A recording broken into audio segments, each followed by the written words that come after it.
இளவரசரும் சிங்கங்களும். பல நீண்ட ஆண்டுகளுக்கு முன் பெர்சியாவின் பட்டத்து இளவரசர் அழகானவராகவும் புத்திசாலியாகவும் இரக்கமுள்ளவராகவும் இருந்தார். ஆனால் ஐயோ, அவர் ஒரு கோழை. அவருக்கு 20 வயதான போது அவரது தந்தை மன்னர் இறந்தார். மேலும் இளவரசருக்கு முடிசூட்டுவதற்கான ஏற்பாடுகள் செய்யப்பட்டன.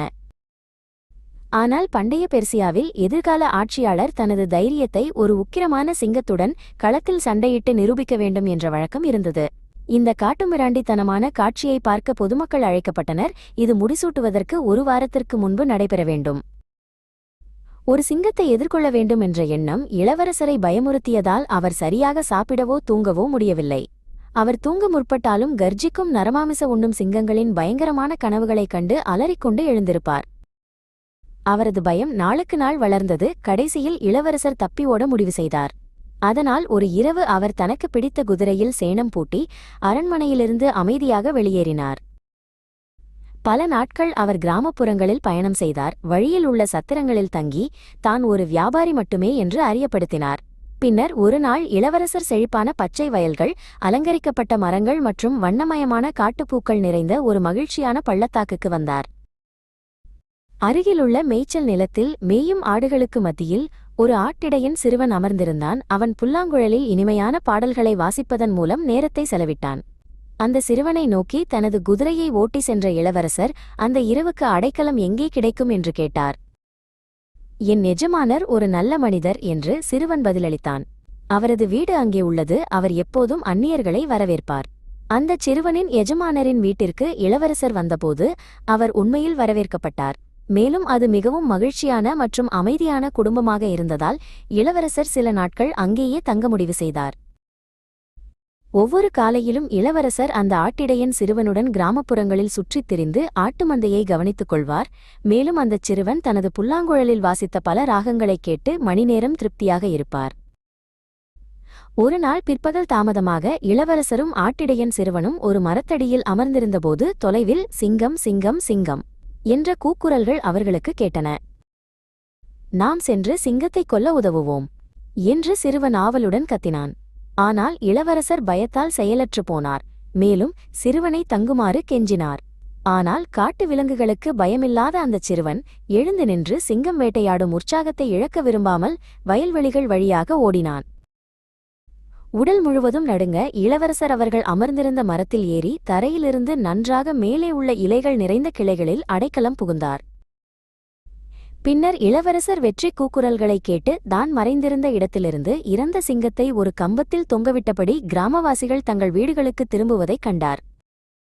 தனது நடத்தையால் இளவரசர் வெட்கப்பட்டார். இங்கே அவர் ஒரு வளர்ந்த மனிதர் சிங்கம் என்ற வார்த்தையை கேட்டாலே பயப்படுகிறார். ஆனால் ஒரு இளம் சிறுவன் ஆவலுடன் சிங்கத்தை வேட்டையாட ஓடினான். மனவருத்தத்துடன் இளவரசர் யாருக்கும் விடைபெறாமல் தனது குதிரையில் ஏறி சென்றார்.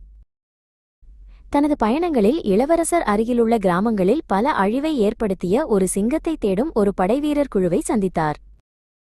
படைக்குழுவின் தளபதி இளவரசரை அவர்களுடன் சேர அழைத்தார். அவரால் மறுக்க முடியவில்லை.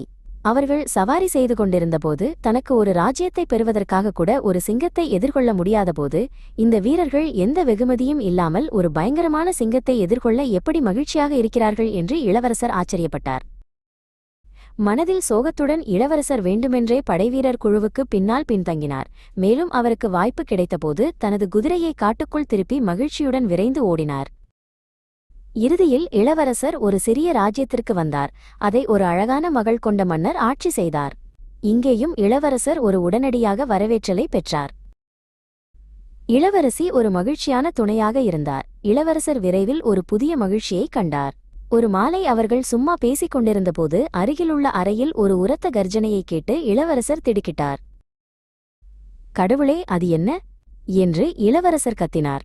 அது என் கருப்பு நண்பன் கொட்டாவி விட்டது மட்டுமே என்று இளவரசி சிரித்தார். அந்த கருப்பு நண்பன் ஒரு வேலைக்காரனாக இருக்கும் என்று இளவரசர் நினைத்தார். மேலும் அந்த அமைதியற்ற கர்ஜனையை தனது மனதில் இருந்து நீக்கியதில் மகிழ்ச்சியடைந்தார். அவர்கள் இரவு வணக்கம் சொல்லும்போது இளவரசி அருகிலுள்ள அறையின் கதவை திறந்தார். இளவரசர் பயத்தால் உறைந்து போனார். அங்கே அவரையே உற்று பார்த்து கொண்டிருந்தது அவர் கற்பனை செய்ததிலேயே மிகப்பெரிய சிங்கம். பயப்படாதீர்கள் என்று இளவரசி கெஞ்சினார். எனது சிங்கம் ஒரு நாயைப் போல அடக்கமாக உள்ளது. வந்து அதை தடவிக் கொடுங்கள் இளவரசி தன் அருகில் இருக்க இளவரசர் ஒரு புதிய தைரியத்தை கண்டார். மேலும் விரைவில் ஒரு நாய்க்குட்டியைப் போல விளையாடும் சிங்கத்தை பாசத்துடன் தடவிக்கொண்டிருந்தார். அன்றிரவே தான் எவ்வளவு கோழைத்தனமான முட்டாள் என்பதை இளவரசர் உணர்ந்தார். மேலும் உடனடியாக தனது ராஜ்யத்திற்கு திரும்பிச் சென்று தேவைப்பட்டால் ஒரு டஜன் சிங்கங்களை எதிர்கொள்ள முடிவு செய்தார். அவர் தனது அரண்மனைக்கு திரும்பியபோது அனைவரும் அவரைக் கண்டு மிகவும் மகிழ்ச்சியடைந்தனர். மேலும் மறுநாள் விடியற்காலையில் களத்தில் சிங்கத்தை எதிர்கொள்ளப் போவதாக அவர் அறிவித்தபோது மகிழ்ச்சியுடன் ஆச்சரியப்பட்டனர். குறுகிய ஈட்டி மற்றும் கேடயத்துடன் மட்டும் ஆயுதம் ஏந்தி இளவரசர் களத்திற்குள் நுழைந்தபோது எந்த அச்சமும் இல்லை. சிங்கம் அதன் கூண்டிலிருந்து விடுவிக்கப்பட்டபோது அது இளவரசரை நோக்கி நேராக வந்தது. அசையாமல் இளவரசர் மோதலுக்கு தயாராக நின்றார். ஆனால் அவருக்கு ஆச்சரியமாக சிங்கம் நெருங்கி வந்தபோது அது வாலை அசைத்து ஒரு பூனை போல முணுமுணுத்தது. அது ஒரு அடக்கமான நட்பு விலங்கு. அடக்கமான சிங்கத்தின் இந்த ரகசியம் பண்டைய வழக்கத்தின்படி இளவரசருக்கு தெரியாமல் வைக்கப்பட்டிருந்தது. இளவரசரின் முடிசூட்டு விழாவில் தனது பயணங்களில் அவருக்கு நண்பர்களாக இருந்த அனைவரும் அழைக்கப்பட்டனர். அதில் ஆட்டிடையன் சிறுவனும் நிச்சயமாக அழகான இளவரசியும் அடங்குவர். புதிதாக முடிசூட்டப்பட்ட ஆட்சியாளருக்கு பல விலை உயர்ந்த பரிசுகள் வழங்கப்பட்டன.